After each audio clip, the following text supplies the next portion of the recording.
Anywho, we're back here again. Yay! I'm gonna keep going. I'm gonna keep trying for another hour or so. But you don't stand for the slander of bunnies, do you? Well, we'll see about that. This place is... Is this a well? Where is this? And Kiri stuck her face out of the well, and then Kraus showed himself too. When he realized that they could see the back of the mansion from beyond a grove of trees, Kraus knew, more or less, where they were. To think that here, in a certain well, there had been a hidden underground passage, which led to a hidden mansion. This is really tough on this whole body, as you came up from a different spot, with real stairs. If you just unlock it... I will ask you to tell me about the layout of this place in detail later, Dr. Nanjo. Shannon, are you okay? Grab hold.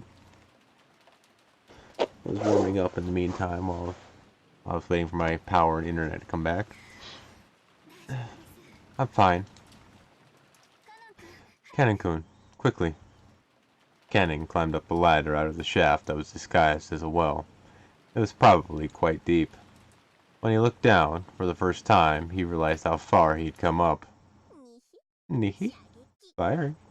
This is the last thing I saw when power went out.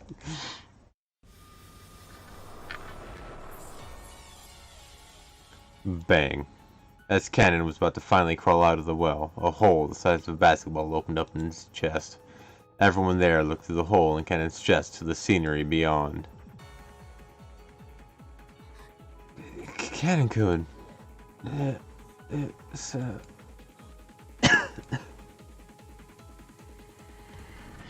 Cannon slumped backwards and was swallowed up into the depths of the well. Everyone, run! The Chester sisters! They've locked on. We can't avoid them. Run! Let at least one of us remain alive. At that time, Kraus and Kiri and Nanjo certainly saw a golden curved line appear from the well, and sew itself to the side of Shannon's head. Shannon! Her head had been pierced. The three had witnessed it perfectly until it had shot out at the opposite side, blowing it away. Shannon fell to her knees, blood gushing from both sides of her head, and flopped to the ground. They're after us. Run. We'll be killed. Run. Run. Run. Run. As Nacho doubled over in shock, stunned by how Shannon had died, the Chester sisters did not allow him to escape. A curved line again appeared from the well, and pierced from Nanjo's forehead to the back of his head in an instant, sewing through him. Thump. And so, Nanjo passed away.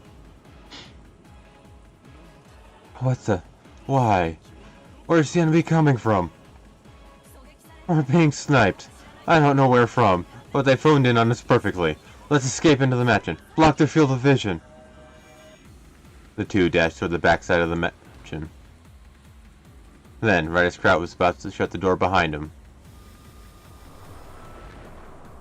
a golden curved line appeared from the fourth time, piercing Kraus in the back of his head to his forehead and smashing that forehead.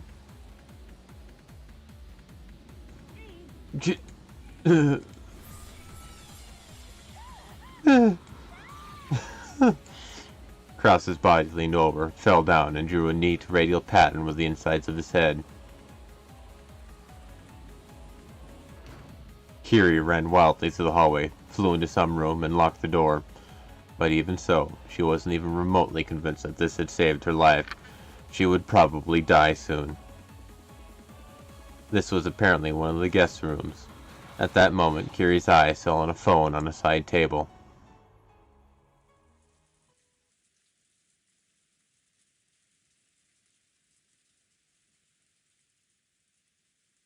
After hanging up the call from Jessica, Butler had been about to dash out. In that instant, the phone rang again. Hello? Huh? Kiri-san? Yes, Butler-kun. I got lucky. I managed to escape the dungeon somehow. I really did have luck on my side. Where are you? Is everyone okay? Over here. It looks like Jessica and George and here. Listen. I probably won't be alive for long. At that time, right after she thought the keyhole of the locked door might have glowed gold, a gold curved line drawing a helix. No, a golden sewing thread penetrated from there at an incredible speed and bored a hole into the floor by Kiri's feet. Oh, that's unusual. The enemy, who sniped the other four one after another with extraordinary skill, apparently really does have trouble shooting me between the eyes with a single shot while I'm holed up in this room. The next strike will probably hit. At this point, Kiri finally remembered the first massive killing in the dining hall. That's right. This is what killed Rudolph and the rest. All 6 of them. Listen, Battler-kun. I'm going to tell you everything exactly as I saw it. I'm sure you'll think there's something wrong with my head. Yes, it's okay for you to think that. Even I still haven't sorted out what I saw. Today, after you all returned to the guest house, the family conference began in the dining hall. And I'll tell you everything that happened next. Listen until the end without butting in. The call might be suddenly cut off partway through. If it does, at that time, I'll be dead. Kiri-san. Then Kiri spoke, about Kinzo appearing and the family conference starting, about the 6 being killed and the 5 of them being confined, about how she had escaped somehow and ran away to where she was now, and how everyone had finally been killed. It was all spoken dispassionately, with no dramatization, just as she'd seen it. She even spoke about how everyone except her had been killed, now she had observed the moments of all their deaths, and how even now someone was trying to kill her. Actually, even while we've been talking, I've been attacked 3 times. Something like a strange gold thread keeps flying into the keyhole, spinning around and aiming for me. First it was by my feet, next it was close to my shoulders. Just now it grazed my ear. Its aim is getting more and more accurate. Looks like I'll go right between my eyes pretty soon. Run, Kiri-san! Run away! Where to? I've run this far, shut myself in a room, and even locked the door, right? Now that I'm still being pursued, just where should I hide? Hey. Kiri-san. Hey, Battler-kun. Are Jessica-kun, Jessica-chan, and George-kun still alive? Not long ago, I got a phone call from Jessica. They kinda sounded like they were done for. Thought so. Yeah. When we were being killed one after another, I had a kind of premonition. I thought that perhaps the second twilight had been finished in the ceremony of killing 13 people, before our twilights had been reached. In short, when I die, that's 13 people. This way, the ceremony is complete. The Golden Witch Beatrice will resurrect. I wonder what in the world will happen. On this island filled with demons and witches and swarming with goat monsters. I wonder just what will happen when even the leader of them all, the Golden Witch, appears. By now, I don't have a clue what's going on anymore. Kiri-san's voice had completely given up on her own life, because Battler understood that he couldn't stop the tears. There's just one thing I can advise you on. What? If a demon or a witch does appear in front of you. Yeah, there's no need whatsoever to doubt whether it's real or not. Understand that it is what it seems to be.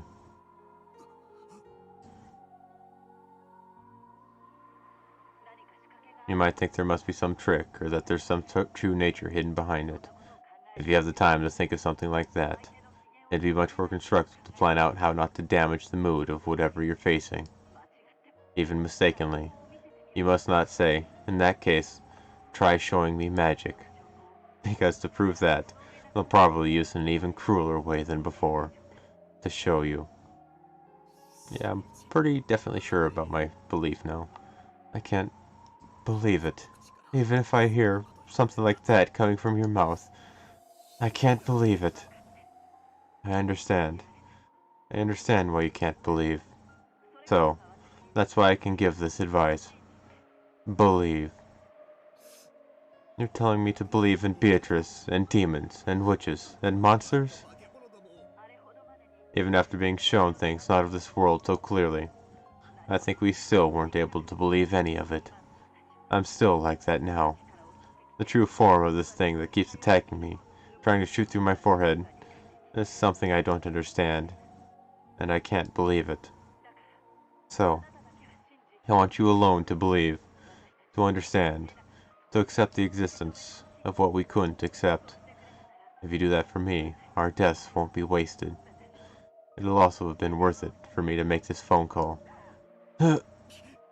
Kiri-san! I'm still okay. It scratched me, but it missed again. It looks like I probably won't get another chance. Thank you. And goodbye, Bachelor-kun. I treated you coldly sometimes, because you were Sumu-san's son. Forgive me for those days. What do you mean, forgive you? Right now, you are a mother to me, Kiri-san. I felt as though I'd heard an incredible sound at the other end of the receiver. Then, a noisy clacking sound, as though the receiver had fallen to the floor. Kiri-san! Kiri-san!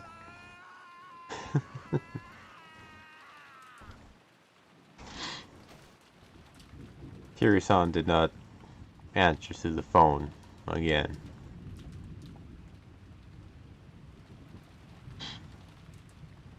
Umineko no Nakokoro ni, Rondo of the Witch and Reasoning. Yeah. My guess. I'm pretty convinced of my guess now. Like 90%. And something Nanjo said, I think lends some credit to it.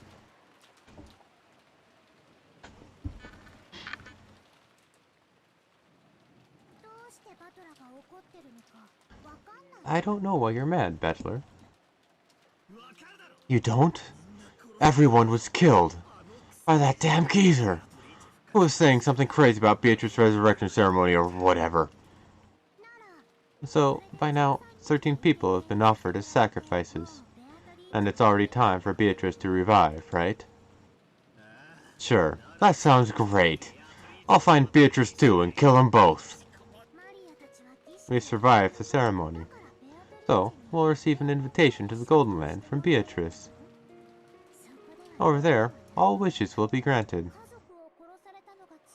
If having your family killed is painful, then you just have to resurrect them. That's what I plan to do. I'll revive the really nice real mama, the one that isn't possessed by the Black Witch.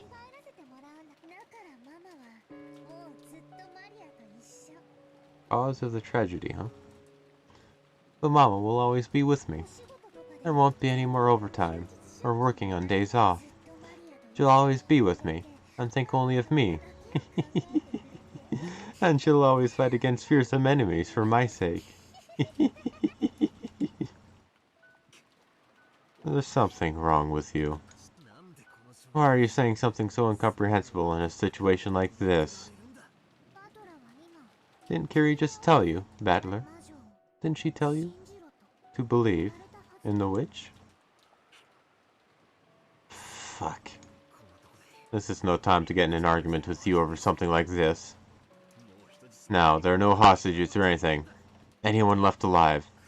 This weird, shitty ceremony game is already over. Let me do what I want now. Someone might still be alive. Or someone might be hiding. I'll search everywhere, find them, and beat the shit out of them. In a rage, Battler grabbed his hat-stand spear and flew out of the room. Maria watched him go, looking bored. Even though Beatrice will grant our wishes soon anyway. Stupid Battler. At that time, the phone rang out again. Maria stood up and grabbed the receiver. Oh, hello. Oh? Oh. Of course, the sound of the phone also reached Battler's ears as he was about to dash to the floor, out of the house. With a violent forcefulness, he turned around and dashed into the cousin's room. Maria! Who is that phone call from? With a terrifying look on his face, Battler yelled at Maria, who was on the phone. You couldn't blame him. Right now, the only humans left alive on the island were himself, Maria, Goda, and Kumasawa. But there was no way those two could call after being locked up in the gardening storehouse. Which meant there was only one person left. It had to be Kinzo. After continuing her pleasant chat with the person on the other end of the phone for a while, Maria slowly turned to face Battler. Then, with an unsettling expression on her face, she laughed. It felt almost as though the person on the other end of the line was chatting about Battler. Maria. Who's on the phone? Grandfather? Battler couldn't imagine that this was the case. After all, it was inconceivable that Maria would talk intimately with Kinzo, and that she would be chatting about Battler with that eerie smile on her face. But just what kind of person could be on the phone, who could make Maria chat with a smile like that? At that time, in the back of his mind, the words Kiri had spoken to him drifted up. If a witch does appear, there's no need to doubt it. Just believe that it exists. Yeah, Battler just came back. He sure is jumpy. Maria! Who's on the phone? Who? Hand it over? Sure. Here, Battler. After getting the consent of the person on the other end, she held the receiver out to Battler. Here. Maria held the receiver out for him to take, as though it was perfectly normal. Battler hesitated just a little bit before taking the receiver. After all, by accepting the existence of the person at the other end, he'd have no choice but to acknowledge them. As Kiri said, there's no longer any need to doubt that they exist. Battler took the receiver. As he did, Maria briskly left the room. Battler, who was a bit scared to find out for sure who was at the other end of the receiver, questioned Maria before taking the call. Hey, where are you going? To where my test is. I wonder if the next Ushumiya family head will be Battler or me. Don't go. You'll be killed. I won't be killed. The ceremony is already over. And even if I'm killed, I'll be revived. Whether one of us becomes the head or not, we've already been invited to the Golden Land. See ya. Wait! Maria! Battler stretched his hand out to Maria's back as she left, but the cord of the receiver that he was gripping stopped him, just like a chain. He readied himself. Battler put the receiver to his ear.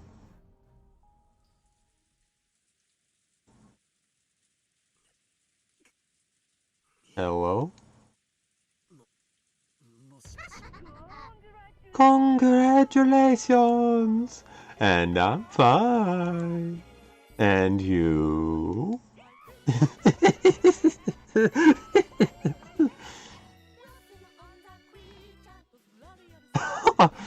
Song with lyrics.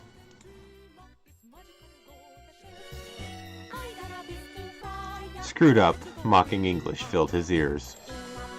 It was the voice of a woman he didn't know. Who was it? The inside of his head was starting to freeze up. Who was it? What do you mean, who is it? Ushumiya Battler. Normally you'd enter, yes, I'm fine, right? That takes me back. You do that one in middle school, right? That thing you do in pairs. You're insane. Who are you? Answer me! Say it in English. Isn't that your specialty? Don't fuck with me. Who are you? An underling of that damn geezer? Underling is a mean way to say it, is it not? At least say prisoner. And Kinzo is my prisoner, right? That last laugh didn't sound like it was aimed at Battler. It was almost as though Kinzo was right next to the phone, cackling as well. Say your name. Who are you? Who? Guess right, and you could win a free trip to Hawaii.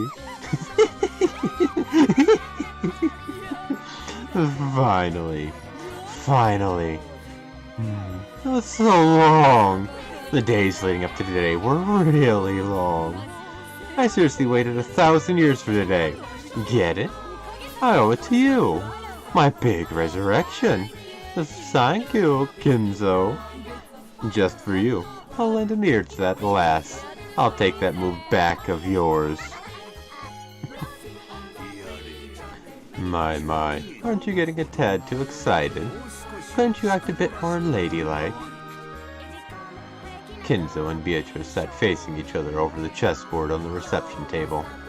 There was expensive cheese and snacks to go with drinks, and there were several empty wine bottles lined up.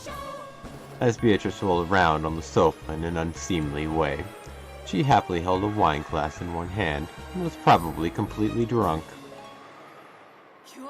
I'm in the best mood today, so here's a huge bonus for you. Hey, Kinzo, don't use Chateau Petros as a decoration. It's from 1947, right? If you don't open it today, just when do you plan on opening it? Let's drown ourselves in it and play. Then let's whack each other with the empty bottles.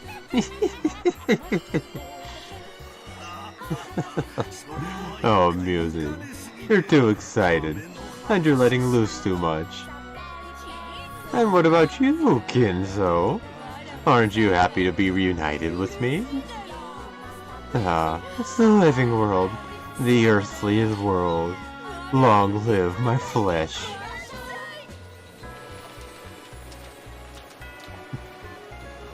What are you going on about? Are you saying that you're Beatrice or something? Yes, I am. Thanks to Kinzo's 13-person murder ceremony, I've finally been resurrected. It's nice having a mouth. It's nice having a tongue. How fun it is to be able to talk to you like this. Come to think of it, even though we slapped each other with abuse so many times, over and over again, this is the first time we had a conversation like this on the board during the game, isn't it? How very fresh. Oh, did you hear that pop sound just now? He opened it. He seriously opened that Chateau Petros. Do you know how much a single bottle costs? Almost as much as a whole 10-kilogram ingot, you see? Cut the crap. Beatrice? The Golden Witch, you say? Give it a rest. Where are you? Is that damn geezer with you too? I'll beat the shit out of both of you. Where are you now? Answer me. Oh, so you want to meet me? It's tough being such a popular woman. But please, don't try to chat me up when Kinzo's around, okay? This guy gets seriously jealous, so he has a bad temper, you see? Well, when Kinzo isn't around and we're all alone, I'll love you all you want in secret, okay?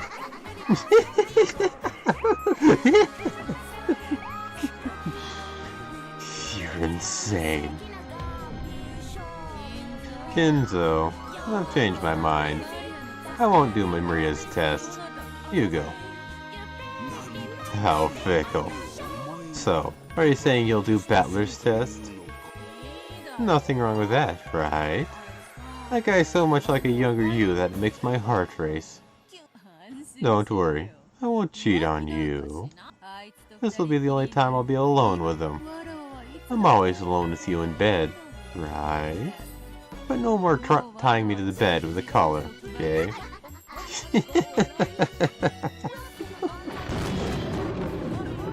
Well then, Battler, I, the Golden Witch Beatrice, will be conducting your test myself. As for the place, yes, let's make it the front entrance to this mansion. Battler, make sure you try seriously hard in this test to become the successor. Okay? I mean, Kinto's practically dead on his feet. If you become the successor, you'll be the new owner and everything on this island. If it's you, I wouldn't mind becoming all yours. See? Rule over me, just like Kinto did. Okay?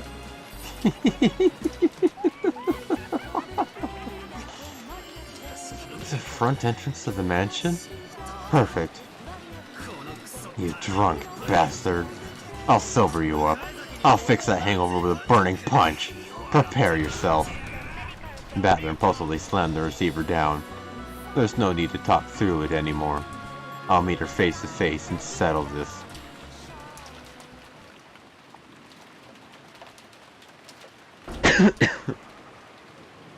I took the spear I'd made from the hat stand.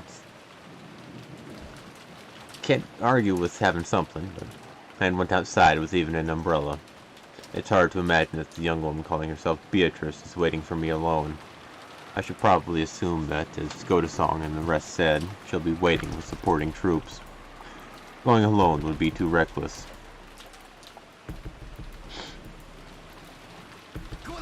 Godasan! Kumasawa-san! It's me, Battler! I headed for the gardening storehouse first. I need all the help I can get. Godasan is big, so I can probably count on him for some firepower. Kumasawa's knowledge and familiarity with the terrain as a senior servant might become a huge weapon. Both of them have master keys, and they know more about the mansion than I do, so they'll be pretty reliable allies. As I banged on the shutter and called out for them to open it, I remembered there was nothing they could do from the inside. I would have to get the key back from them before opening the door. I rounded the corner, knocked on the small latticed window there, and opened it. Goda-san! Kumasawa-bachan! It's Battler! Hey, come on, get up! Hey...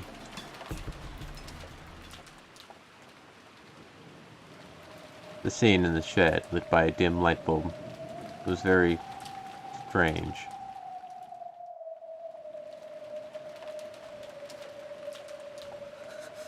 Goda-san, Kumasawa-san.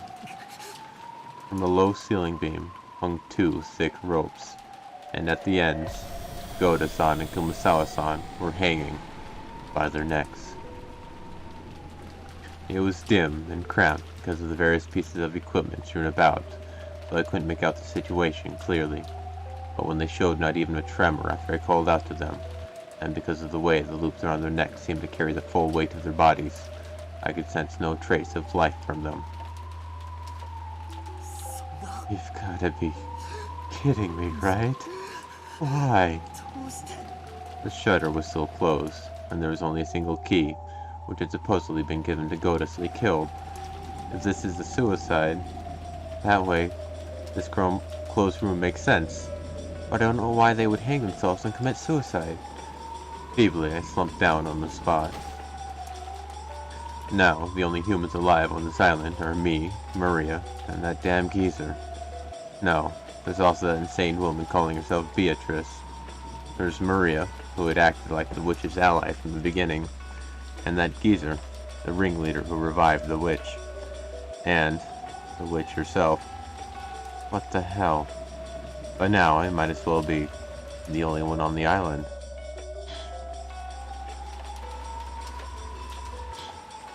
Using my pole as a cane, I feebly rose. Damn, I can't do it like this. I've got to avenge everyone. Damn it! It's useless this way. It's useless. It's all useless. Damn it! Might as well cry while I can. But my frail emotions will be squeezed out with my tears. And then, I straightened up and gazed into the darkness in the direction of the mansion. At the entrance to the mansion, the witch is waiting. I'll go and settle this. I'll find the source of this weird, insane night, and crush her with my own hands.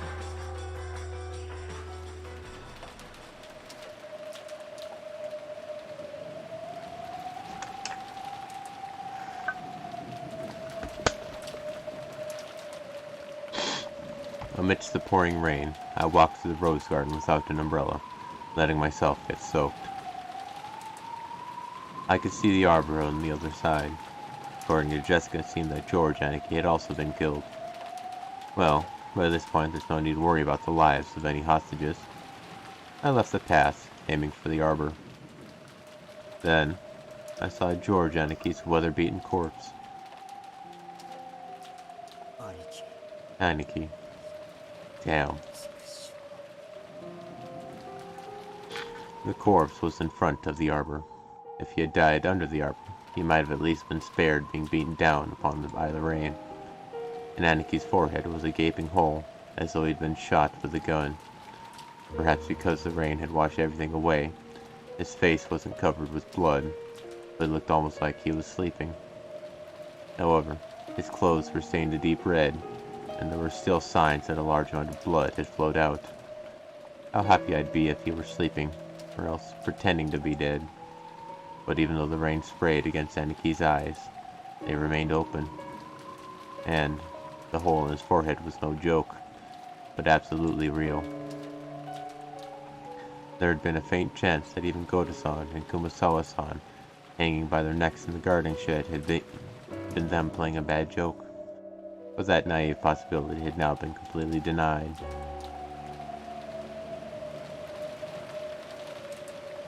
And, as I looked at this corpse, I became completely sure. Just as Goto-san had once said, the enemy had come to take lives like pieces on a chessboard.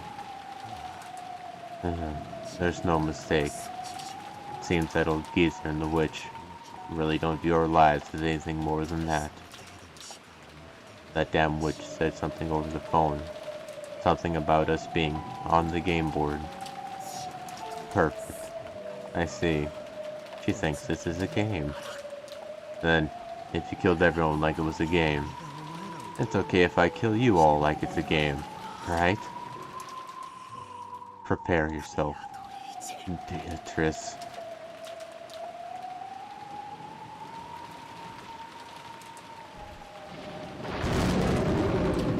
My heater takes a long time to warm up. The lightning caused the mansion's vast shadow to rise up. Finally, the mansion. As the massive shape came into view, there was no silhouette of any person.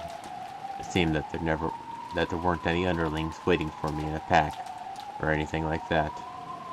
According to Kiri-san, there were massive amounts of attendants with goat heads. At least for now, I couldn't sense a large group of them hiding and staring at me. What's this?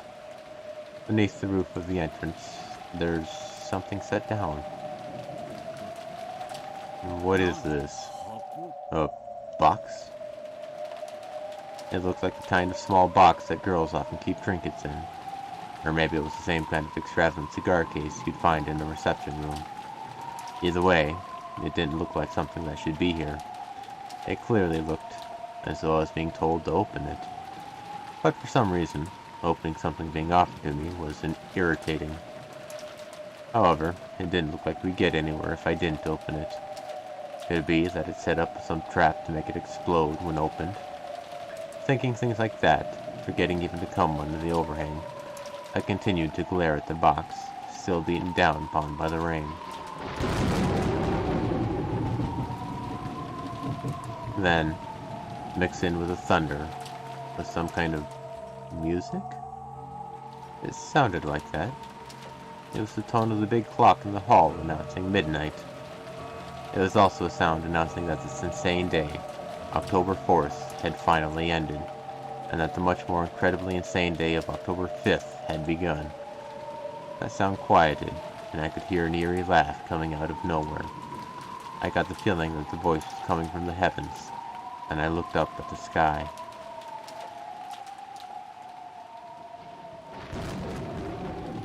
What I saw there was a woman I'd never seen before. No, it's not true that I never saw her before. I saw her once today. Yes, in the portrait inside the mansion.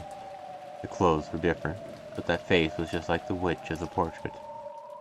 Who am I kidding? I already know who this person is.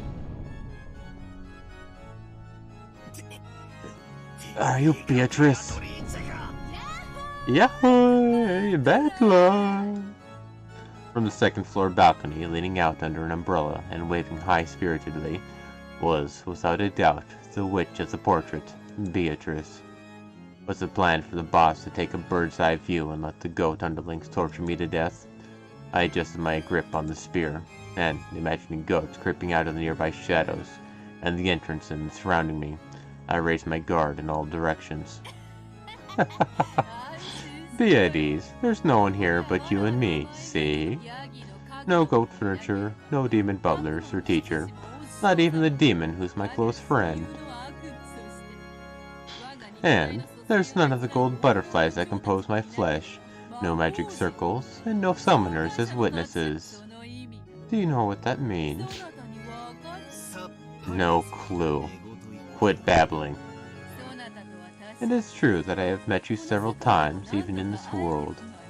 Almost as though we just missed each other. As you know, this world of humans is filled with a toxin, just by your existence and your doubting of me. Almost like solid ramparts strengthening the guard around you, the king. And through multiple games, I have advanced pieces one by one, splitting them apart and cornered them, leveling your ramparts bit by bit. Then, a faint crack finally opened, and I sent a bishop in, so that it could approach right up next to you.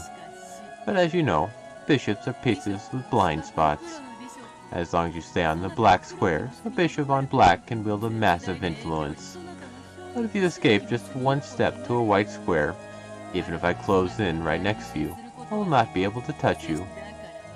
That is why I have progressed through this game by sending in various pieces to prevent you from staying on a white square, forcing you out in front of me, the one who controls the black squares next to you. However, there are now holes opened all over your ramparts, and I was able to send in not a bishop, but a full queen. Do you know what kind of piece a queen is? A rook plus bishop. Is that what you're trying to say?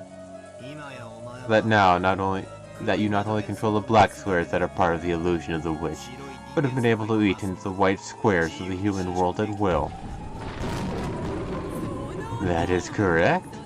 You have been calling the squares with the gold butterflies that are my minions the illusion of the witch. And you have denied them as unobserved realities, right? I know. For that very reason, I have openly descended to the white squares like this.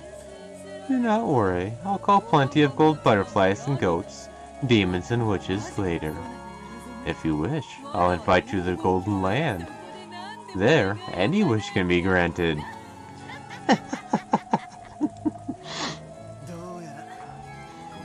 It's starting to look like someone knocked an ink bottle over the chessboard of this island. I see. A pleasant phrasing. Soon, you will be covered in ink as well. You will finally become covered with pitch black, and will surely become a black king. You really are pitiful, drowning in a sea of ink right now, aren't you? No, that's wrong. I'll admit that the island has been stained completely black from your ink bottle, but there's still a white square left. Oh, where? Right under my feet. Your ink of magic tried to cover the entire island, but it can't cover the ground my feet are standing on. Even if this island seems to be stained pitch black at a glance, I am me. I'm here, stepping on a white square.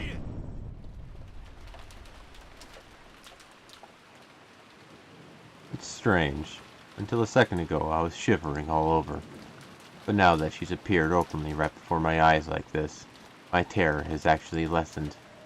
Interesting. Ghosts are most terrifying when you can only sense them. When you can see them, and they have a face you can plant your fist into. There's nothing scary about it. However, she definitely isn't an interesting or friendly person. She can kill me instantly by snapping her fingers while rolling around giggling. Whether you interpret the result of her snapping her fingers as magic flying at me, or underlings showing up to shoot me, it doesn't matter. Anyway, whether this is fantasy or mystery, that queen is in a position where she can kill me just by snapping her fingers. I see. So does this mean She's the queen of this island, who reigns over both the white and black squares. Well then, it might be amusing to wait until you catch a cold in all that rain, but it's about time to move to the matter at hand. Can you see the box down there? Your test is inside it. Wait. After all that's happened, I'm not interested in some stupid game about who'll become the successor.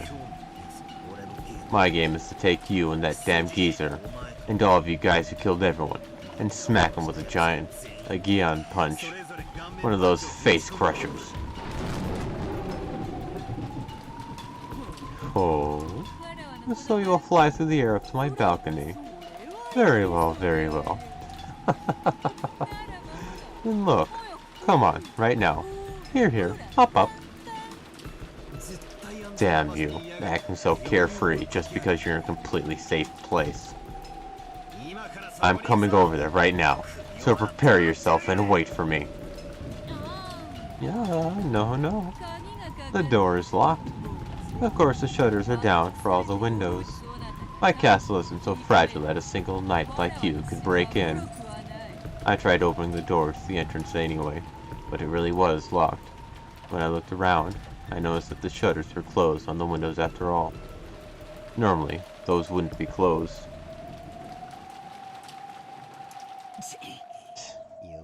Looks like you've prepared for everything. Where's the key? Goda-san and Kumasawa-san probably had massive keys, but they were in the closed room of the gardening shed. I can only give up for now. Damn. Guess she's no fool herself. Do you really want to be right beside me so much? Alright.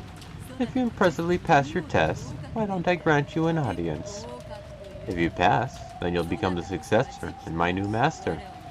My flesh and soul will be yours to do with as you please. For I am no more than the usher of the family's furniture. Well, it looks like you want to make me take this test no matter what. Okay, I'll give it a shot. If I pass, my first prize will be a punch to your face. Scary. But it's not like I mind being controlled by violence, you see. Grab onto my head, make my face twist in pain, tear me apart like a hawk does with its talon to its prey, scratch at me and trample upon me. Oh, remind me of Kinzo in his younger days once more. A single time in my 1,000-year life. Remind me of that day I was taught the joy of being controlled, surrendering and being reduced to furniture. She's kind of not right in the head. You damn drunk. We aren't getting anywhere. Ignoring the stupidly smiling witch, I picked up the box. Yes, open it. Inside is a letter. Read it.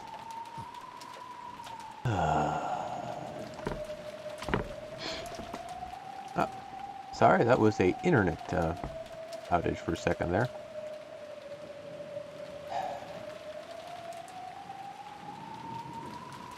Just all sorts of things going on today. We'll never find the truth, will we?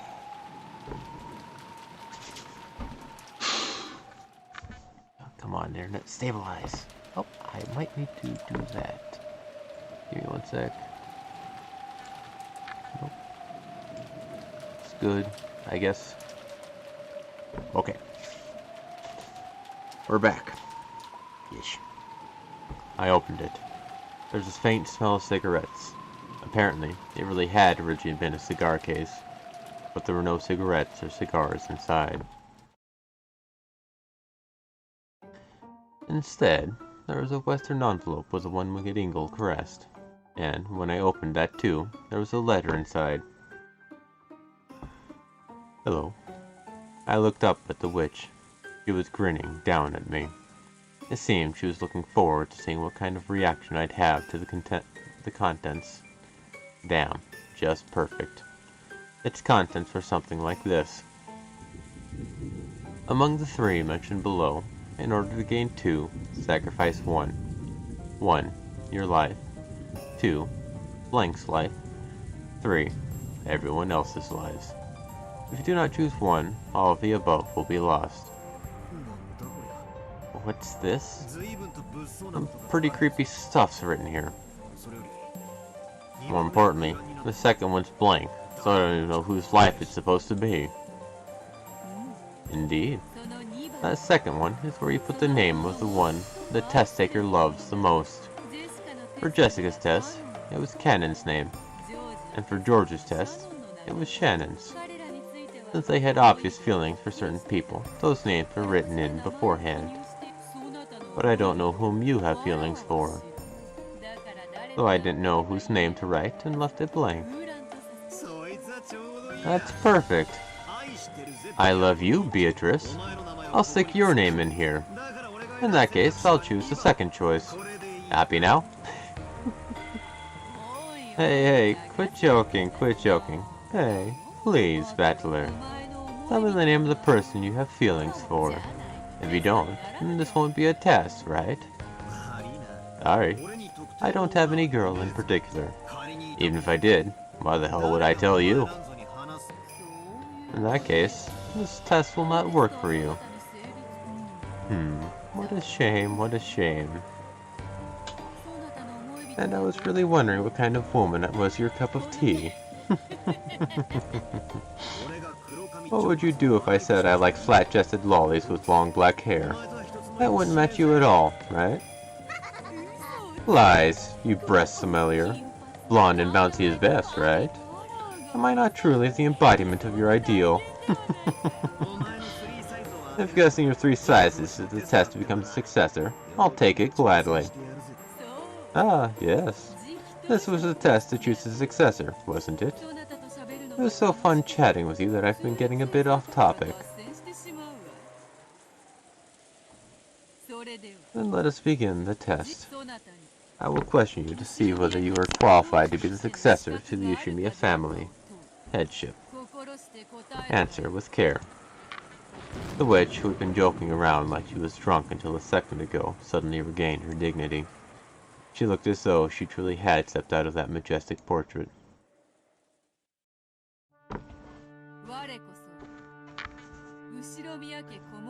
I am the Ushimiya family alchemist, the Golden Witch and the Endless Witch, Beatrice.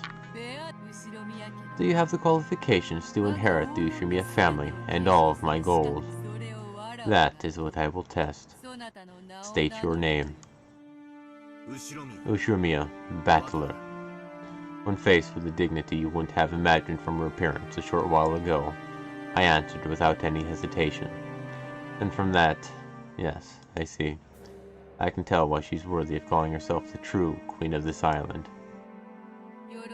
Very well, Ushimiya Battler. However, for these 6 years, you have thrown away that Ushimiya name, have you not? Why was that? Because I ran out of love for that old bastard. I know. It's because you felt that your father's remarriage disgraced the death of your mother, whom you respected, yes? I see. You have no blood relation to your new mother whatsoever. It's not as though I can't understand why you'd be unable to accept that mother. However, no matter whom your father remarried, that wouldn't change the fact that his blood runs in your veins, correct? What are you trying to say? I can somewhat understand the childishness that led you to resist your father's remarriage since you wanted him all to yourself. However, was throwing away the Ushimiya name as a means of resistance, not a disgrace to your family and blood. You were born and raised Ushimiya, were you not? Do you think you had the right to forget that debt and throw away the Ushimiya name? It's got nothing to do with you. This is between me and Dad. The Ushimiya name does not belong to you, woman. Those 6 years during which you threw away the Ushimiya family register were a significant period during which you covered the Ushimiya family in mud. Know the depths of that sin. Well, sorry I'm so childish. However, even though it occurred around the time of the deaths of your grandparents, you did well to return for your sin of 6 years ago. Come, try to remember. Remember your own sin. Remember that. Confess and repent. That is the test I shall give you. I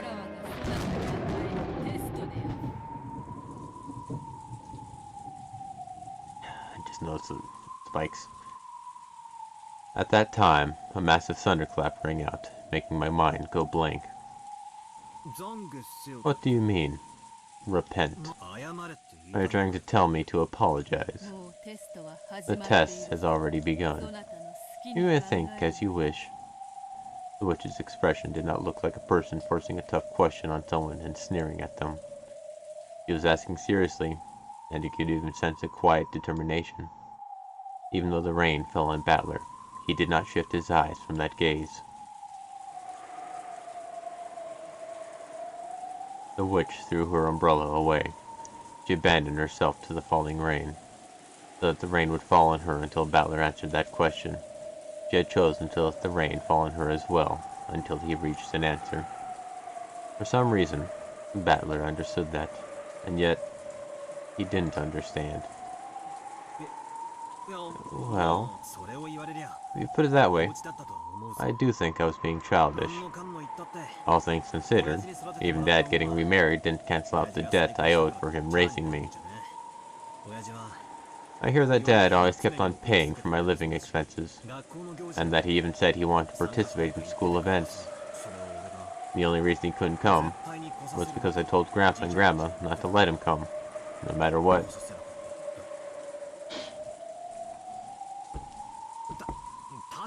It's true that I can't argue back if you want to call that my childish resistance. But you know, in that case, it would clear away Mom's, Ushimiya Asumu's regrets, even though Mom was so devoted to our family, and did the very best she could. Despite that, Dad was cheating with Kiri-san. He even got her pregnant with Angie. And then, along with her birth, he rushed to move them into his register. If that wasn't a betrayal of Mom, then what was it? Who will clear up Mom's regrets? But what you're saying is also right. Even though the cheating was a fact, the debt I owed for being raised was real too. In that case, they cancel each other out. There's absolutely nothing wrong with me leaving the family, is there? That's right. I had the right. No, the duty to smack Dad in Mom's place. Didn't I? But I didn't do that. I left without saying anything, as though I hadn't been there in the first place. And Dad forgot all about me, and started a new family with Kiri-san and Angie. Doesn't that settle everything? But since then, 6 years have passed. Time healed the anger. Kiri-san understood my anger, and even so, she tried to interact with me, even if it meant tearing her heart apart. Angie didn't know anything about the situation, and even though I lived in a separate house, she was raised believing that I was her real big brother, and loved me as if it were true. Dad casually said to come home any time I wanted. It started to feel more and more ridiculous. I thought it was about time for me to cool my head as well. So I said I'd put it all behind me, as long as Dad apologized. Then came the day of Grandpa's funeral. Then, he really did put his hands on the floor and apologize, looking unbelievably pathetic. Dad did that, and seriously bowed his head to me. You see? When I saw that, it felt like it would be stupid to keep it up any longer. I'm sure Mom thought the same thing. For every time Dad and I fought, Mom would always laugh and mediate for us. "Oh, were you fighting over something that silly?" is what she'd say. I could feel Mom saying that and laughing. So, though I couldn't actually say I'd forgive him, I thought it might be okay to start over again from square one. So I decided to wind everything back to how it was 6 years ago. Then, I returned to the Ushimiya family register. I'd also cried, raged, and worried for a whole 6 years. It might have been the same for Dad, and for my dead mom. Maybe even for Kiri-san and Angie. So we went back to square one, and I returned to being Ushimiya Battler. That's my immediate family's problem, and has nothing to do with the Ushimiya family. You have no right to judge that as a sin, and I have no obligation to show repentance to you. If there was anyone I should have done that for, you've already killed them. So I won't apologize for anything.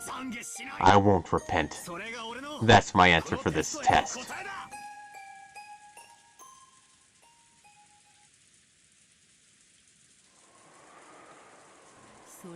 Is that all?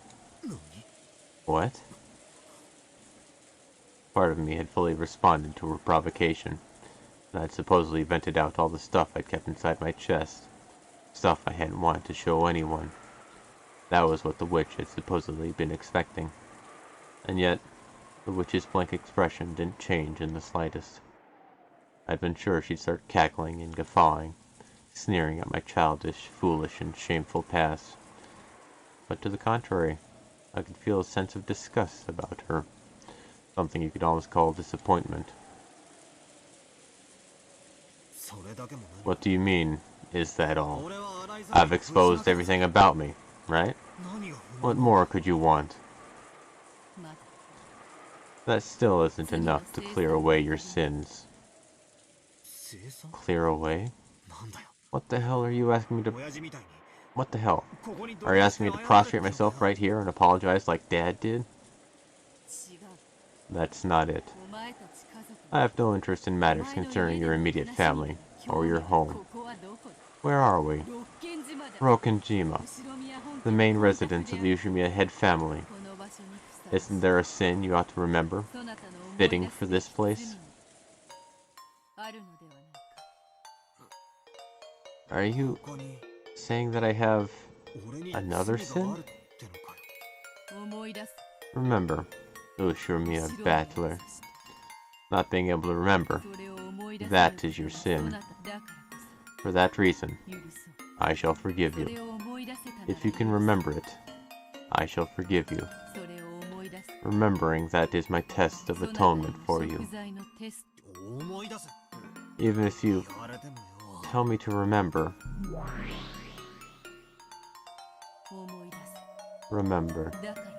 that's what makes it a sin. Sorry, Beato. I have absolutely no memory of it. You make it sound like I caused you trouble 6 years ago, or something. But I supposedly met you for the first time at this family conference. It's true that your legend also existed 6 years ago, but I shouldn't have been acquainted with you. Naturally. On the Rokkenjima 6 years ago, I had not yet materialized. Then what kind of sin are you saying I have? Are you saying I've sinned against you somehow? Don't make me say the same thing twice. I had not materialized 6 years ago. There was no way for me to become acquainted with you. In the world that you are, it was as though I didn't exist. Beato's cold eyes felt as though they were pursuing some kind of sin. At a glance, it felt as though she still hated me for something I'd done to her, and that she blamed me for it. However, I naturally didn't have a clue, and Beato had said it herself. 6 years ago, there was no link between us. 6 years ago, no person called Beatrice existed for me. That was red. At least give me a hint. Does this sin have anything to do with you and me? I had no connection to you 6 years ago. Remove me from your thoughts already. Why? Do you think it is a sin against me? Your eyes. My eyes? Oh. Because your eyes were whispering at me to apologize. But I had no connection with you 6 years ago, and it looks like you acknowledge that too. Is that true? Is it really not a problem between me and you? I already said it wasn't. No problem between me and you has anything to do with this. But still, your eyes are telling me differently. So I don't even have a clue. Can you say it in red? Can you proclaim that the sin you're telling me to remember isn't something between you and me?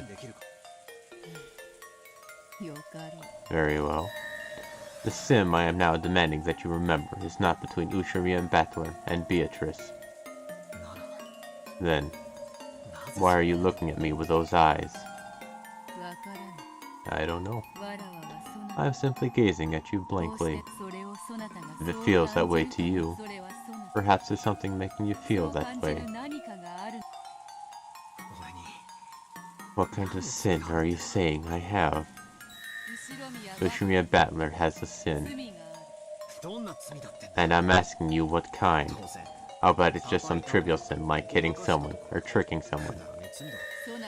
Because of your sin, people die. Liar! I've never killed anyone. Then say it. Who did I kill? When? Who? How? Due to your sin, a great many humans of this island die. No one escapes. All die. What? What kind of incomprehensible thing are you saying? Are you saying I killed everyone? I'm a killer? It doesn't mean you carried it out directly. However, because you committed a sin, from an imperfection in the cogs that stretched back a full 6 years, a distortion was created. And tonight, this many lives are lost. You are one of the causes of this tragedy.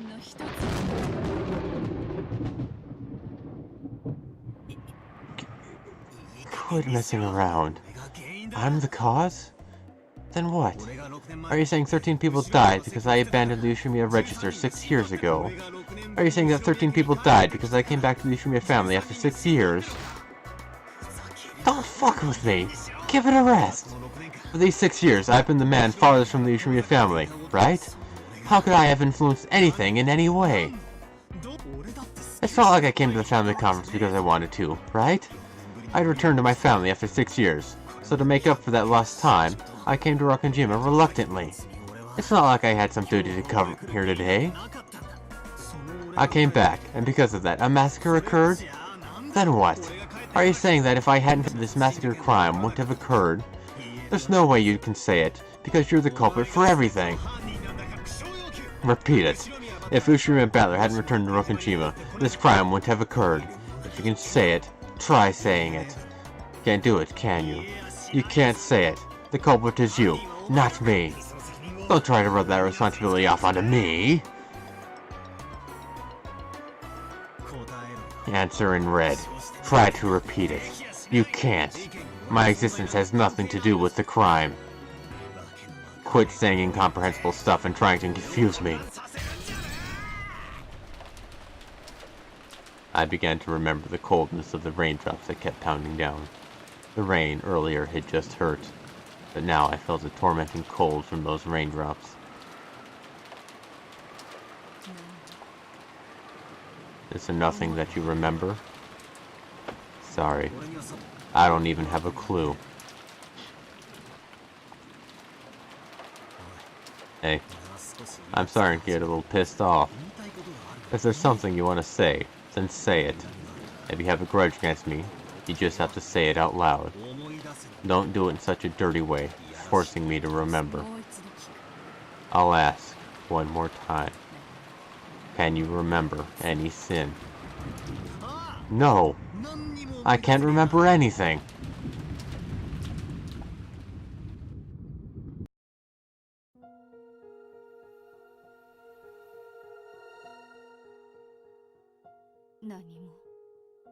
So, he says that he can remember nothing. I think this might be a good place to stop. I'm not entirely sure. It might be a bit more, but this is about time to get off, and I'm not quite sure how well my power will hold out. Freaking trees and snow and all that shit.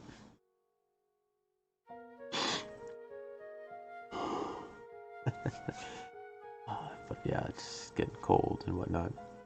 If there's a little better stopping spot, I'll go to it, but for now, this is where I'm choosing to close it out for today. And we come down to the final showdown, maybe, of Battler and Beatrice, of sorts. Hey, hey! Hello, hello! You came in just as we're ending. Just about.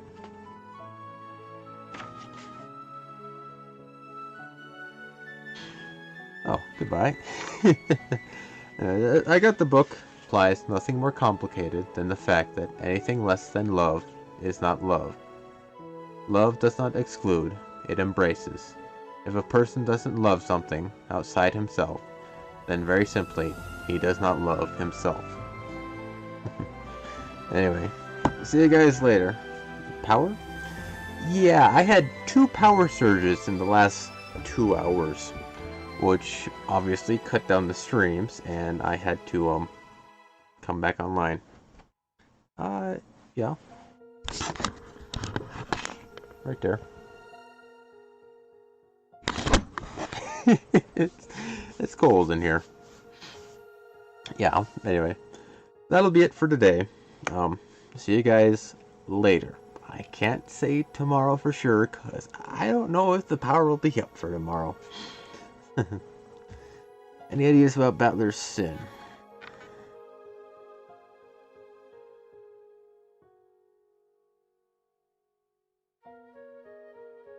Six years ago. Not really, no.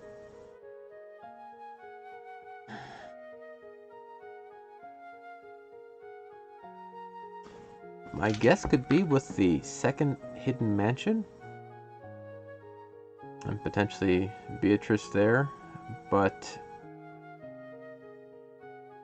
that's a wild guess. Other than that, I don't know. And I'm going to save so I don't forget.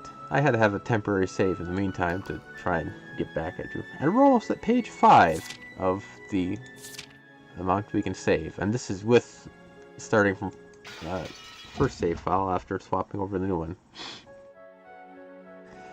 Complicated, yes, no. But yeah, it's and yesterday, Cyrus, my power was out for the whole day. Just it snowed too much, blew out the power for a lot of people in the area, and I got the power on. Power went out the night before. Power came on last night. So yeah. Anyway, see you later, guys. I'm gonna try and warm up in the a little bit warmer house inside the main building. Have a good one, guys. Stay warm.